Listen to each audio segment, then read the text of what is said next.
willing to bet that you've heard of OCD before, but if you haven't, it stands for Obsessive Compulsive Disorder. I think some people have the wrong idea about it, so I'm here to set the record straight. OCD works by messing with your brain chemistry and creating a chemical imbalance that can lead to large amounts of anxiety, obsessive thoughts, and compulsive behaviors. These also lead to isolation, physical strain, and even self-harm. Human Rights Research Center says that 90% of cases of OCD are lifelong, with the average onset age being 14 to 19 years old. That's all well and good in theory, but here's what a morning routine has looked like for me as someone who actually has OCD.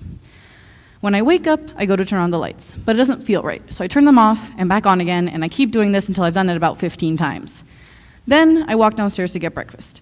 I have to get ready for school, but my backpack doesn't feel clean. It's not dirty, but it doesn't feel clean. So I wipe it down or spray it, but then, I'm running late. Rushing out the door, I realize I've forgotten my water bottle, run back to get it, and finally make it onto the bus. When I sit on the bus, I sit in my seat. It's where I am assigned and it's where I feel comfortable. If I had to sit on a different seat in the bus, I might feel weird. I sit in a very tight and uncomfortable manner, trying not to bump into any other people. I don't like bumping into people, although it tends to happen a lot. If I do bump into someone, my brain kind of freezes while I decide if I have to remove any traces of physical contact, whether that be with disinfectants or just simply wiping myself off. Then I go to class. I sit in my seat, which I've practically assigned for myself, to do my homework.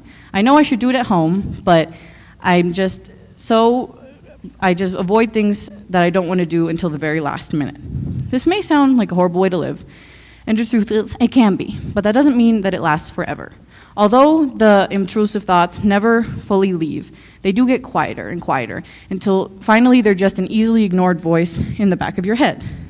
I have this problem where I want people to understand how I feel without having to explain it to them. Like, if they know me, they should know how I think, and to not have to do anything that disturbs my peace. I also don't like being judged for the things that I do, so sometimes I prefer to lie about why I do things instead of saying, well, my brain told me to. And you may have heard that people with ADHD or autism are known as neurodivergent. Well, it might surprise you to know that people with OCD are too. When I've talked to other neurodivergent people in the past, they've told me that they never really thought OCD to fit into that category. I believe that this is because of how OCD is portrayed in the media.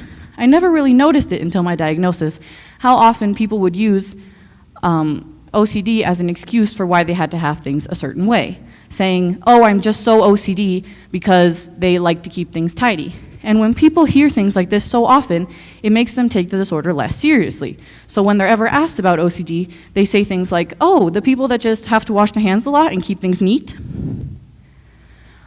If I want you to take anything away from my talk, it would be this.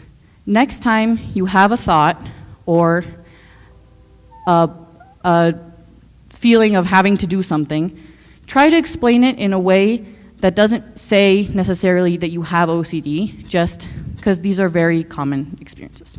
Thank you.